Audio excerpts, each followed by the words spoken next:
Hi, I'm your host, Becky Davis, and you're watching Garden Wise, Santa Barbara's most informative show about sustainable landscaping.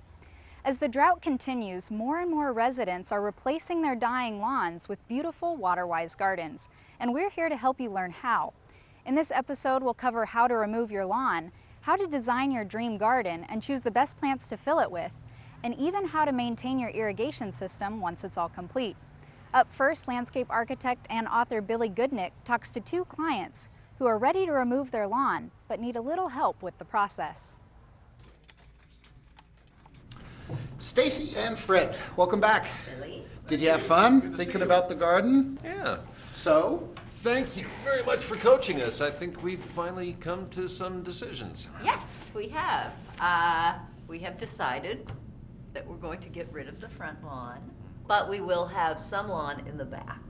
And with what's left over that isn't lawn anymore? We're thinking, maybe some veggies, Fruit trees. citrus tree maybe. Just make it someplace that is enjoyable to just relax in. Good place to entertain too. Yes. But I think we're gonna do the front lawn first, since basically everything's dead, everything's gone. I'm gonna go to Home Depot this weekend and just grab some plants and trees and seeds and stuff. Just dig it up and plant and watch the magic happen. Great, well, I love your enthusiasm, but a little bit of caution. There's gardens that haven't been watered for a year or two, and there's still some stuff lurking under there. Some of the plants like sour grass, Bermuda grass, can lay dormant for a long time without water. And as soon as you come in, start digging holes and putting water on those new plants, a lot of that stuff can come back and bite you. The last thing I want you to do is spend all that time putting plants in and then having the weeds come back and undo what you did. So the key here is patience. You need to really make sure you've gotten rid of the enemy before you start doing anything new and putting some water down there. But if it's dead, can't we just rototill it under? Rototilling it under would work if it was just a nice pure stand of like marathon fescue, no weeds, that sort of thing. In that case, you can just turn it under, it'll decompose, it'll actually build the soil up a little bit, and you could plant right into it in a few weeks. One of the simplest methods is called sheet mulching. And what you're doing there is you're actually sort of composting, heating up the soil underneath and making sure the grass is really dead, or any of the weeds or anything growing there. The way that's done is to water a little bit, get anything that's growing there active so you've got some green. Some people put down a little bit of manure or fertilizer and then cover that with cardboard. The cardboard's covered with anywhere from 4 to 6 inches of mulch, ground bark, that sort of thing.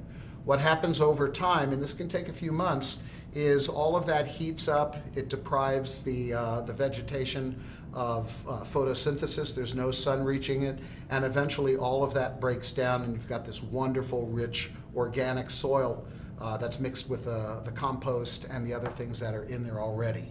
Great way to go. You know, come to think of it, there is this one patch of grass. It seems kind of rustic and it's got runners, but it seems to be holding on, even though everything else is dead, and it seems to spread really fast. Is this going to help with that? It sounds like you're talking about Bermuda grass or kikuya, and those can be really tough. If you're patient, the sheet mulching will work, but if the timing is such that you've got to get in there sooner, then we resort to some chemical sprays. But the most important thing there, I always recommend my clients that they use a professional, somebody who's certified to spray. They follow all the safety precautions, use the minimal amount, and even after that, if the grass looks dead, it's a good idea to water, try to bring it back, see how much is there. At that point, you might be able to just cut underneath the ground, roll it up, and carry the rest away. Well, I guess we'll be going and planting this weekend after all, until we're sure it's all really dead and you give us a lot to do. So, I think we got a lot done. You've come to some conclusions. So your work ahead of you is to start getting rid of the lawn and start getting some ideas on what to do with the backyard. If you go to waterwisesb.org, some really good information there.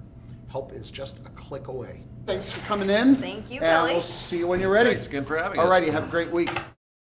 Stay tuned for our next episode to find out what Fred and Stacy decided to replace their lawn with. If you're ready to get rid of your own dying lawn, but you have no idea what to replace it with, you're in luck.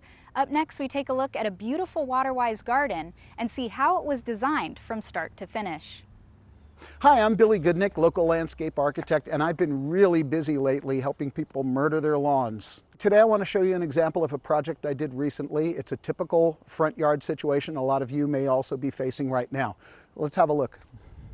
When Bonnie and John contacted me about helping them with their landscape, what I saw was a mostly dead lawn with a little sort of male pattern baldness of Bermuda grass here and there. Like a lot of people, the owners knew that they needed to do something different here, but the first question a lot of people face is, what else can we do? We're all used to having front lawns and just having them present to the street.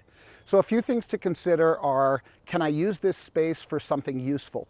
Growing food, sitting outside, gathering, or is it just going to be something decorative, something that looks nice from the street? So let's say you're on board with the idea of getting rid of your lawn once and for all and replacing it with something more attractive, a planting-only type solution. One of the things that hangs people up the most is getting down to the details of how many of which plant and how to organize them. My philosophy is you're always better off using fewer varieties of plants and using larger massings of them. As you can see here, the ground covers sweep through the entire garden. The flax against the front of the house, there's multiple of the same type of plant. Other plants are repeated in a few different areas of the garden. There's a few kangaroo paws here, they're repeated in the back. What that does is create what I like to call the I meant to do this situation. The opposite of that is going to the nursery, picking out all the plants that you love, bringing them back, and then trying to figure out how to create an attractive garden using too many ingredients. It's sort of like cooking. There's a point at which you stop throwing spices into the stew. In terms of planting strategy, this is pretty much a forward-facing garden. Taller plants toward the back, coming down to medium size, and ground covers toward the front. Somebody driving by or walking down the sidewalk is going to see a garden that's looking out at them. But we also have a situation in the backyard where when they look out toward the street, they see that. So there was some strategic placement of some taller screening plantings, but also plants worked around them that look nice when you look out from the backyard. When I start my plant selection process, I always start with the functional side. What can the plants do? Trees will provide shade, tall plants will provide screening, low ground covers might be used to hold a slope or prevent erosion.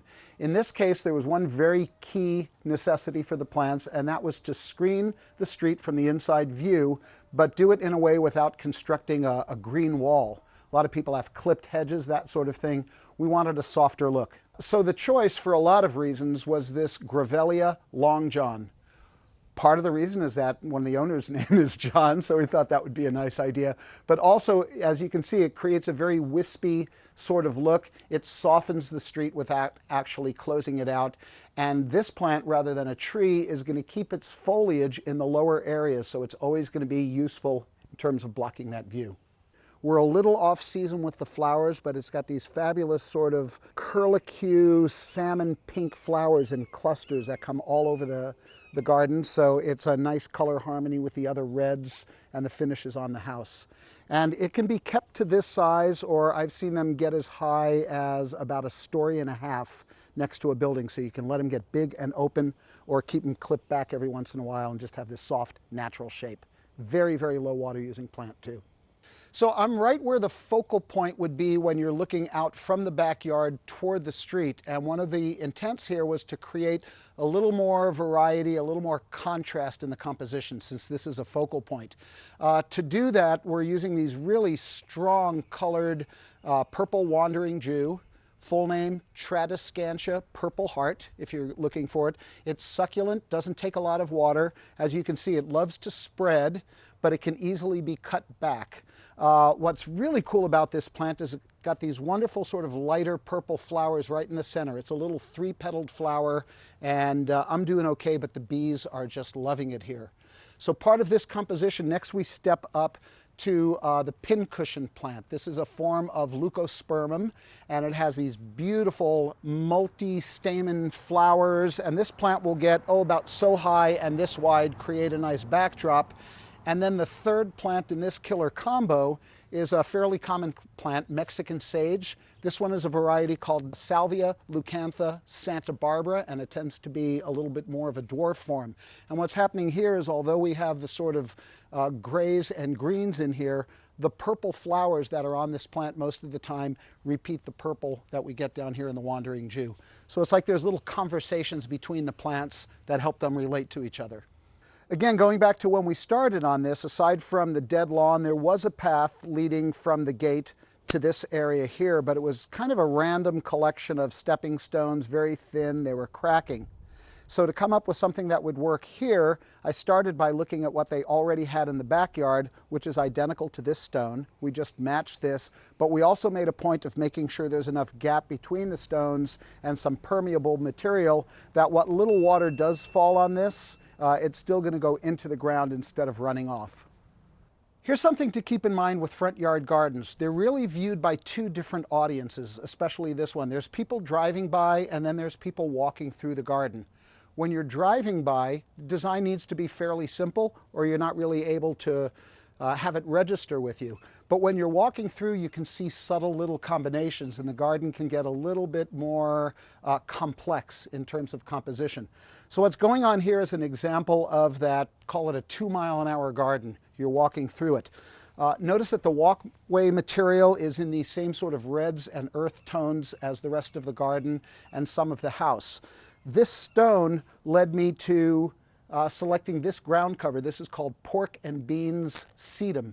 And you'll notice that when it's in the sun, it gets this nice sort of coppery color, which also marries beautifully to the dark bronzy colors, the browns that are in this flax. So we have really, again, a conversation between different elements of the garden all working together. What that does is create a sense of coherence, that everything is working together and you get to say, I meant to do this. So the last thing to think about is the longevity of the garden. We're trying to create gardens that are useful, that are beautiful, and are sustainable. Easy on the earth, not using a lot of resources. To that end, we chose plants that are low water using to begin with, and they're all adapted to using drip irrigation. Another key thing is to really understand what a plant wants to be when it grows up. They're all nice and cute when they're in 1-gallon and 5-gallon containers, but you want to do your research, understand how big a plant will get, so you can space it in a way that prevents you from having clashes between plants, having to go in with your pruners and do battle. It's not fair to the plants, they lose some of their basic beauty, and it's also a lot of work that doesn't have to happen. So I hope you've enjoyed looking at this garden. Just know that there's something beyond gravel, mulch, or artificial turf. This is something most people can do. And if you get stuck, you need some help, be sure to give me a call. For more tips on how to create a stunning WaterWise garden in your own yard, visit waterwisesb.org. We'll be right back with more GardenWise.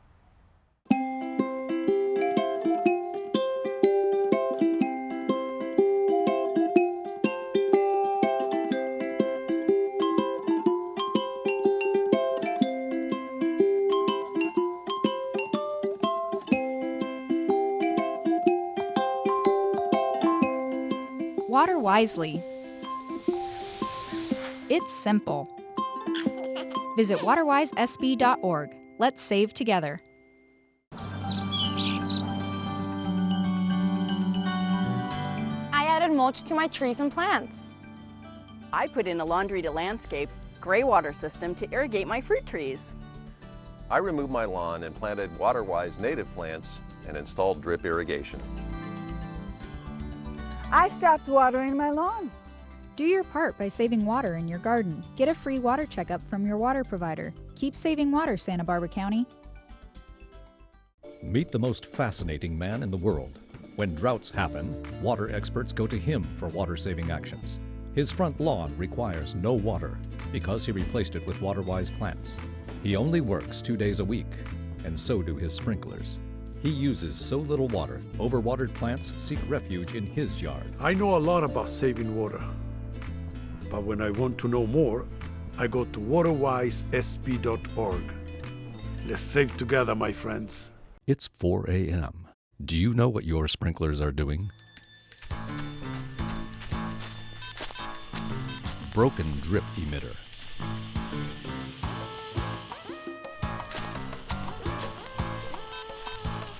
gurgling spray head.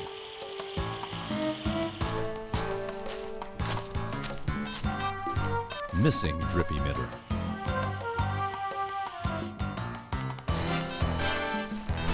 Dog.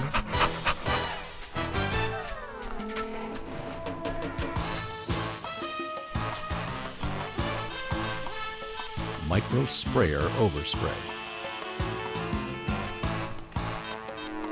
Broken pipe.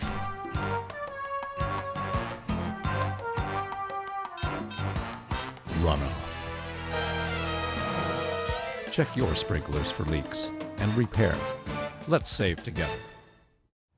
Welcome back. An important part of having a healthy and sustainable garden is selecting water-wise plants that will help attract beneficial insects. Up next, we talk to the co-founder of the Santa Barbara Beekeepers Guild to find out what you can do to create a bee-friendly garden. Hi, I'm Kathy Ram. I'm with the Beekeepers Guild of Santa Barbara. We're here today at Terrasol Garden Center to show you some drought-tolerant plants that are bee-friendly.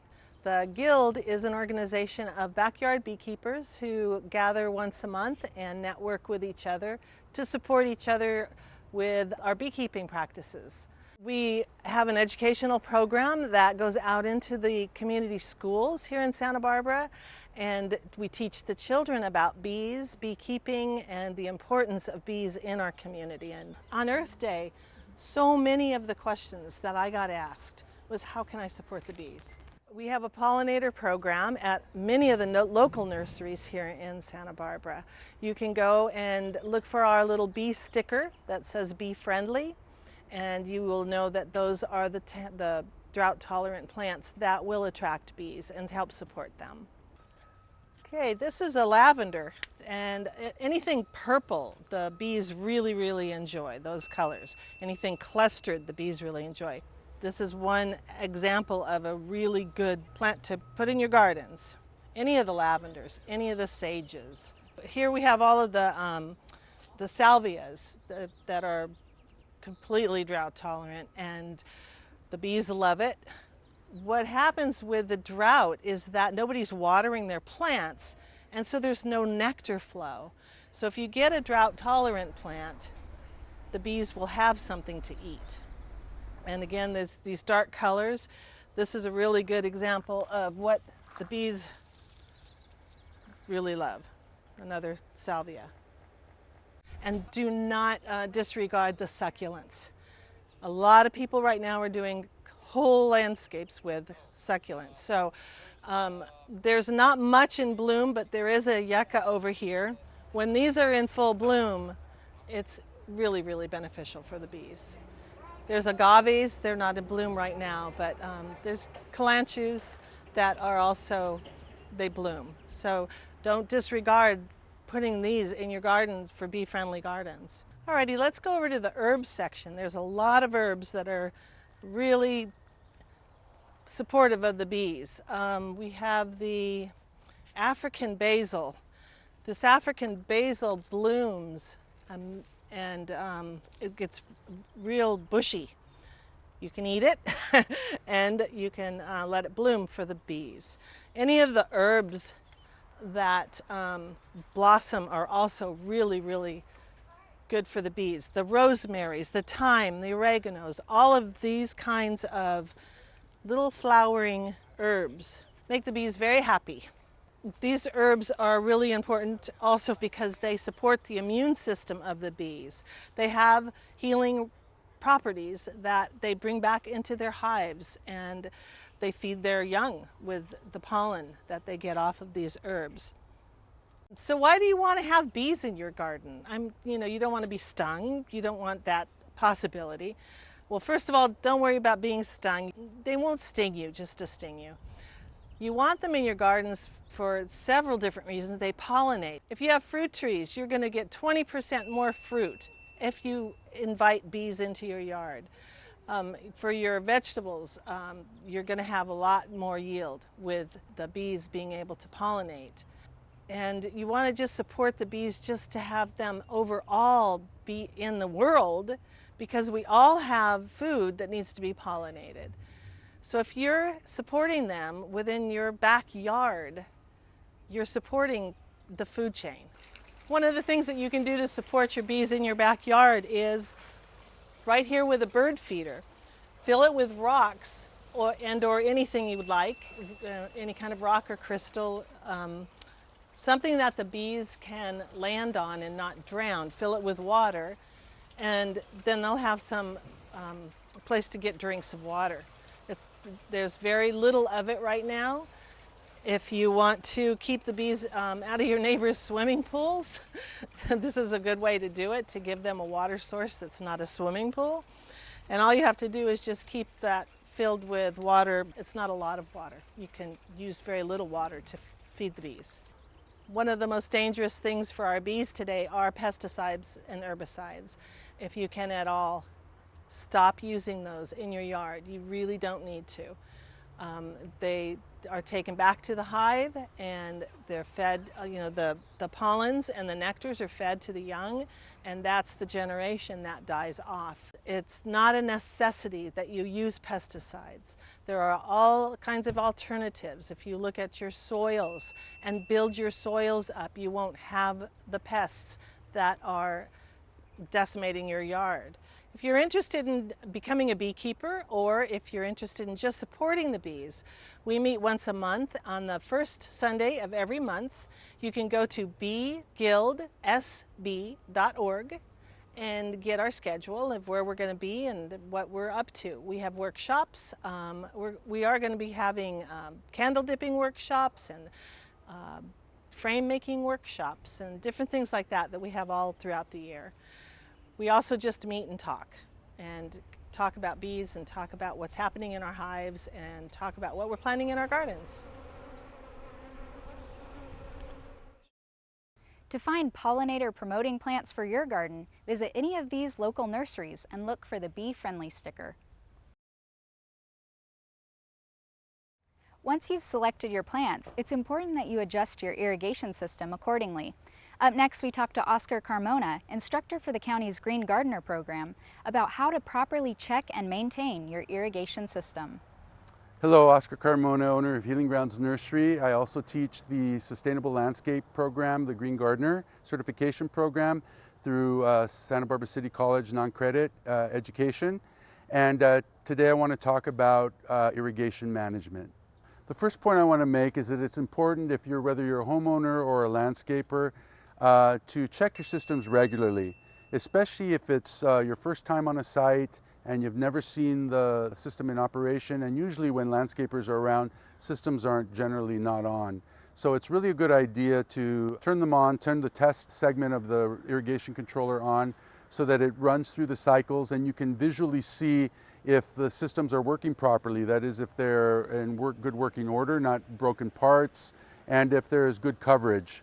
Sometimes with careful observation, you can notice plants that maybe are not doing well or dry spots, and those as well are indicators that you're not getting head-to-head coverage, even coverage, or that somehow there may be a break in the line and the water's not getting to all the plants in an even fashion. So basically, you want to look for proper functioning. Here we have this system is completely drip. So you just want to make sure that the drippers are functioning as they should, and that you don't see any gushes. And you can only verify that, of course, if you do a test. Here clearly you can see that this is a properly functioning system. The dripper is working as it should, and it's pretty simple. Once you've verified that everything is working properly, then you can move the dial back to auto run. I recommend that you check your systems at least once a month, especially with a drought emergency that we have here in our area. The other important piece of information, especially during summer months, is that you utilize the seasonal adjust. And what that means is that rather than reprogram your system so that it either raises or lowers the amount of water that you need at any given time to save water, you can go to waterwisesb.org, and on their homepage they have a weekly listing of the seasonal adjust. This week it's 87%. And then you can turn the knob over to the seasonal adjust area, and by percentage, this one works by 5% increments. You lower or raise, And so I would just do it just under this, so it's 87, I set it at 85, and that allows you to reduce the water flow, but it's across the board without having to reprogram everything after or before. It's quite easy. Also critically important is that you realize that once we get rain, at least a quarter of an inch, by state law you need to turn off controllers for a minimum of 2 days. And so you can do that manually simply by turning the dial to off, and that will suffice.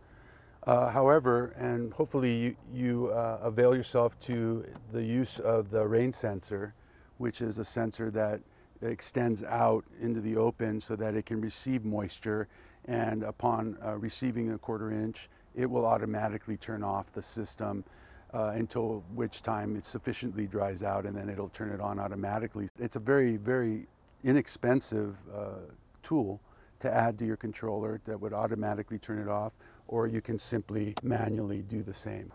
So in closing, again, it's important for you to make sure that you test your irrigation system for breaks, both in the lines or in the emitters themselves, especially if it's the first time that you're going to a site, because that's critically important to the work that you do as a landscape maintenance person or a homeowner if you want to have your plants growing successfully.